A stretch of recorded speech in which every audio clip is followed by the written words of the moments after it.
மிக கொடுமையான ஒரு காலகட்டத்தில் நாம் மாத்திட்டோம். இதுவரை இந்த நாட்டை ஆண்டதிலேயே மிக மிக மோசமான முதல்வர் ஐயா ஸ்டாலின் அவர்கள் தான். அவருக்கு நீ படிக்கிறதை பத்தி கவலை இல்லை, நீ குடிச்சியா இல்லையாங்கிறத உங்க அப்பா கவலைப்படுவார். நாங்கள் வரி கொடுக்க முடியாது என்று சொல்ல எவ்வளவு நேரமாகும்? அந்த நேரம் எப்பயா? அந்த நேரம் எப்ப? படகுக்கு ரெண்டு அந்த படகு போகும்போது பின்னாடி துணை படகு, பாதுகாப்பு படகு. அதே படகு நான் அனுப்புவேன், கப்பல் பின்னாடி போகும், மீன்பிடி படகோட.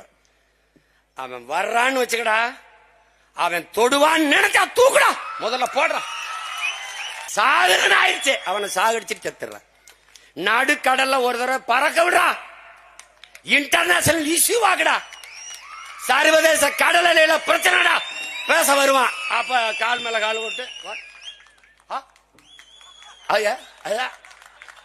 ஐ டோன்ட் நோ இங்கிலீஷ் போட. கடற்கரை தமிழனுடைய கடற்கரை, என்னுடைய பொது சொத்து, அது எவனுக்கும் கல்லறை கிடையாது. அது உங்க ஒப்பனுக்கும் கிடையாது, உன் தாத்தனுக்கும் கிடையாது, எவனுக்கும் கிடையாது. கடற்கரை கடற்கரை தான். இந்திய நாட்டிலே இந்த நாட்டை ஆண்ட பிரதமர் எவனும் கடற்கரையில் படுத்திருக்கானா? இந்திய நாட்டில் எத்தனை மாநிலங்கள், அத்தனை மாநில முதலமைச்சர் கடற்கரையில் படுத்திருக்கானா? நீ என்னத்த புடுங்கிட்டேன்னு எல்லாரும் ரெண்டு ஏக்கர்ல படுத்திருக்க? இல்ல எங்க பாட்டனை போல விடுதலைக்கு செக் இழுத்தியா, இல்ல தூக்குல தொங்குனியா, இல்லை சிறை வெட்டியா, மிதி வெட்டியா? ஒன்னும் பண்ணல. அப்ப அது கடக்கும் போது நமக்கு ஒரு வெறி வரும்பாரு. எங்களையெல்லாம் தூக்கி சுடுகாட்டுல போட்டு நாட்டே சுடாதாக்கி நீ மல்லாந்து வந்து குழு குழுன்னு கடற்கரையில படுத்துக்கிட்டு சேட்டை தானே இது. நாமெல்லாம் பேராசைப்பட்டு எல்லை தாண்டி போன, நீ என்ன பட்டு அங்க படுத்திருக்கிற? என்னது? ஒருத்தன் கேட்க மாட்டான். எல்லை தாண்டி மீனவன், கேரள மீனவன் வந்துறான். ஏன் அவனை நீ கைது பண்ண மாட்ட? ஏன் சுட மாட்ட? ஏன்னா அவனுக்கு பெத்தவன் அப்பன், எனக்கு மத்தவன் அப்பன். தொடா பாப்பம்ங்கிறான். இங்க பேசி என் தங்கை அனீஸ், என் தம்பி இம்மா எல்லாம் பேசினாங்க. இத்தாலி கடற்படைங்க, கேரள மீனவன் 2 பேர் படகுல போற போது எச்சரிக்கிறாங்க. அவன் கடற்படை எச்சரிக்கிறான், கிட்ட வர்றான், வேற எது எதிரி படையோ உளவுப்படை தெரியல, சுட்டுறாங்க, சந்தேகத்துல சுட்டுறான். 2 மீனவன் செத்துறா. உடனடியா அந்த அரசு தண்டம் விதிக்குது. தண்டம் விதிச்சு 2 கோடி அவன்கிட்ட வாங்கி ஒவ்வொரு குடும்பத்துக்கும் ஒவ்வொரு கோடி கொடுத்துருக்கு. ஆனால் 850 மீனவன் சேர்த்திருக்கான். ஒத்த பொட்டு 1 ரூபா காசு நெத்தியில பொட்டு காசு தரல. ஒரு கவுண்டர் நாட்டாண்டால் அந்த சாதி ஆதிக்கம் பெறும் என்று மற்றவன் நினைக்கிறான். ஆனால் ஜெயலலிதாவோ கருணாநிதியோ எம்ஜிஆரோ அல்லது ஐயா ஸ்டாலினோ ஆண்டால் தேவரும் கை கட்டுகிறான், கவுண்டனும் கை கட்டுகிறான், நாடாரும் கை கட்டுறான், வன்னியனும் கை கட்டுறான், நாமும் கட்டி விடுவோம், போட்டுறான். அதனால மொத்த வீட்டுக்காரனே ஆண்டுட்டு போயிடுறான். இதை யதார்த்தத்தை புரிஞ்சுக்கணும். அப்புறம் வெளியில வந்து நாங்கள் யார் தெரியுமா, நாங்க எவ்வளவு பெரிய ஆள் தெரியுமா, அதான் தெரியுது. சேர்ப்படி வாங்குறது, 2-3 சீட்டுக்கு முட்டிக்கால் போடுறது, சொந்தமா சுயமா தன்மானத்தோடு நினைக்கிறத பேச முடியல. அப்புறம் எம்எல்ஏ ஆகி எம்பி ஆகி எங்க போய் எம்புரணி? எதுக்கு என்ன எம்புரணி? நீ முதலமைச்சரை தேர்ந்தெடுத்திருக்க நினைச்சிட்டு தெரிஞ்சுனா நான் பொறுப்பா? நீ போஸ்ட் மாஸ்டர் தேர்வு பண்ணிருக்க, நீ உனக்கான தலைவனை தேர்ந்தெடுத்துக்க நினைச்ச, நீ சாராய ஆலை முதலாளியை தேர்வு பண்ணிருக்க. அவருக்கு நீ படிக்கிறதை பத்தி கவலை இல்லை, நீ குடிச்சியா இல்லையாங்கிறத உங்க அப்பா கவலைப்படுவார். அன்னைக்கு 117 இடம் என்று நாங்க ஜெயிச்சிருந்தோம்னு வச்சுக்க, இப்ப 234 நாங்க தான். நீ ஒரு தடவை விட்டு பாரு. அப்படி ஏன் அப்படி சண்டை போட நிமிந்து நிக்க வீர மரவன் இங்க ஒருத்தன் இல்ல. எல்லாம் வந்து நாங்கள் வரி கொடுக்க முடியாது என்று சொல்ல எவ்வளவு நேரமாகும்? அந்த நேரம் எப்பயா? அந்த நேரம் எப்ப? இப்படி ஒரு கொடுமை. நீ வசமா சிக்கிக்கிட்ட தம்பி, சிக்கிக்கிட்ட. நீ இன்னும் பாருங்க, அடுத்த தடவையும் அவங்க தானா? டேய், என்ன பாடுபட்டாலும் இவங்களை ஒழிச்சு போடணும்டா, என்ன பாடுபட்டாலும் ஒழிச்சு போடணும். ஒரே வழிதாண்டா இருக்குது, நம்ம வெல்றதான். கேரள மீனவனை அவன் தொட பயப்படுற மாதிரி நம்ம மீனவர்களை அவன் தொட பயப்படணும். என்ன பண்ணுவாய் சீமான்? நெய்தல் படை கட்டோன்னா இவர் என் தம்பியோட சொன்னார், அதிபரா இவர் எப்படி பண்ணுவாரு? என்ன ஸ்டாலின் போலீஸுக்கு ஆள் எடுக்கிறாரு, அப்படி அதிபரா அவர் எப்படி எடுக்கிறாரு? எப்படி எடுக்கிறாரு?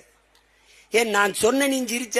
2016 ஆட்சி எப்படி நடத்துவேன்னு புத்தகம் வெளியிட்டேன்னு சிரிச்ச. அதை பினராயி விஜயன் நெய்தல் படைன்னு ஒண்ணு கட்டி அது பேரணியில அவர் போய் வணக்கம் செலுத்துறார், ரசிக்கிறார். நெய்தல் படை கட்டிட்டார். நாம நெய்தல் படைன்ட்டமா, அதை அப்படியே காப்பி அடிக்க கூடாதான். நெய்தல் மீட்சி இயக்கம். நெய்தல் மீட்சினா யார்கிட்ட அடமானம் இருக்கு? நகை அடமானம் வைக்கிறோம், மீட்கிறோம். யார்கிட்ட இருக்கு? நீங்க தான் அடமானம் வச்சா யோசிக்க போயில, இவங்க தான். யார்கிட்ட? நம்ம சொன்னா பரவாயில்ல, மீட்கணும்டான்னு. இவங்க மீட்சி இயக்கம். எங்கப்போ நம்ம சொல்றோமா, அது மக்கள் அதை ஆதரிக்கிறானா, அதனால அதுக்கு ஒரு வார்த்தை. இப்பதான் முதியோரே பாக்குறாங்க. அன்பு சோலை என்று முதியோர் காப்பகம். இவனால் முதியோர்களே இல்ல. திடீர்னு தூக்கத்திலிருந்து எந்திரிச்சு பேசுவாங்க, சாதிவாரி கணக்கு எடுக்க வேண்டும். ஆமா, எடுக்க வேண்டும். நீதான் எடுக்கணும். நெய்தல் படை தமிழ் தேசிய அரசு, தமிழர் தேசிய அரசு அமையும் போது நெய்தல் படை கட்டப்படும். எப்படி கட்டுவ சீமான்? மீனவ மக்களை படையில் எடுப்பேன். அவனுக்கு கல்வி தகுதி கிடையாது, உடல் தகுதி கிடையாது. ஒரே தகுதிதான், படகோட்ட தெரியுமா, நீச்சல் தெரியுமா? தெரியும். படையில சேர்க்கிறேன். பயிற்சி அது உலகத்தில் தலை சிறந்த பயிற்சியை கொடுக்கிறோம். நீ பெட்ரோல் கொண்டு போவியா, டீசல் கொண்டு போவியா, சாப்பாடு கொண்டு போவியா, எதை கொண்டு போய் எனக்கு தெரியாது. ஆனா இந்த குண்டு, இந்த துப்பாக்கி கொண்டு போகும். ஒரு படகுக்கு ரெண்டு. அந்த படகு போகும்போது பின்னாடி துணை படகு, பாதுகாப்பு படகு. அதே படகு நான் அனுப்புவேன். கப்பல் பின்னாடி போகும், மீன்பிடி படகோட. அவன் வர்றான்னு வச்சுக்கடா, அவன் தொடுவான்னு நினைச்சா தூக்குடா, முதல்ல போடுறான். சாகரன் ஆயிடுச்சு, அவனை சாகடிச்சுட்டு செத்துறான். நடுக்கடல்ல ஒரு தடவை பறக்க விடுறா, இன்டர்நேஷனல் இஷ்யூ ஆகுடா, சர்வதேச கடல் எல்லையில பிரச்சனைடா, பேச வருவான். அப்ப கால் மேல கால் போட்டு, ஐ டோன்ட் நோ இங்கிலீஷ். போட ஏண்டா, நான் சாகும் போது ஆத்தால கதரும் போது அக்கா தங்கச்சி தாலி இருக்கும்போது ரயிச்சுக்கிட்டு உட்கார்ந்து இருந்த நாய் போட. என் கடல் எல்லைக்குள் என் மக்கள் சுதந்திரமாக மீன் பிடிக்க முடியாம எவனும் நடமாட முடியாத நிலையை உருவாக்க. நெய்தல் படை கட்டுவது உறுதி. நீ வேணா பாரு, அவனை தொட சொல்லு பாப்ப. எப்படி ஆள் எடுப்ப நீ? போலீஸுக்கு எப்படி எடுப்பியா? ஊர்காவல் படையெல்லாம் எடுக்கிற, ஒன்னத்துக்கு உதவாத படைகள் எல்லாம் எடுத்து வச்சுக்கிற. என்ன பண்ணுது உன் போலீஸ்? தான் எல்லாருக்கும் தெரிஞ்சு கஞ்சா விக்குது, எல்லாம் விக்குது.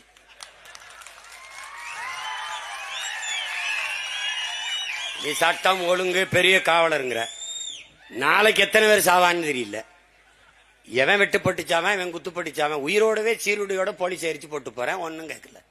போலீஸ் ஒரு காவலரை எரிச்சு உயிரோட கொளுத்தி விட்டு போயிட்டான். இப்ப நாம நாட்டை பாதுகாக்கிறோம் இல்லையோ, முதல்ல போலீஸ பாதுகாக்கணும். நம்ம பிரச்சனை அதுதான், நமக்கு இருக்கிற பிரச்சனை அதுதான் பெரிய பிரச்சனை இருக்கு. மிக கொடுமையான ஒரு காலகட்டத்தில் நாம் மாத்திட்டோம். இதுவரை இந்த நாட்டை ஆண்டதிலேயே மிக மிக மோசமான முதல்வர் ஐயா ஸ்டாலின் அவர்கள் தான்.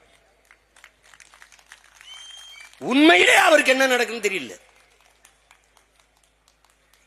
இப்ப கள்ளச்சாராயம் குடிச்சு செத்தா அந்த அரசு பொறுப்பேற்கணும், அந்த துறை சார்ந்த அங்கிருந்த சட்டமன்ற உறுப்பினர் நீக்கணும், பாராளுமன்ற உறுப்பினர் நீக்கணும். அப்படி சொல்ல இல்ல, உடனே மாவட்ட ஆட்சியர் பணியிட நீக்கம் அப்படி தூக்கிடுவார், பணியை மாற்றி விட்டுருவார். பணியிட நீக்கம் பணி மாற்றம்.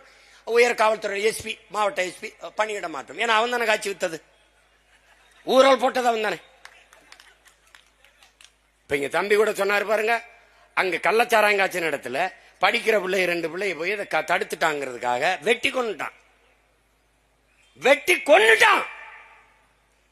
அதுக்கு என்ன நடவடிக்கை? அங்க இருக்க மாவட்ட ஆட்சியர் பணிமாற்றம், உயர் காவல்துறை அதிகாரி பணிமாற்றம். அரசு பொறுப்பு இல்லை, அதுக்கு தெரியாது.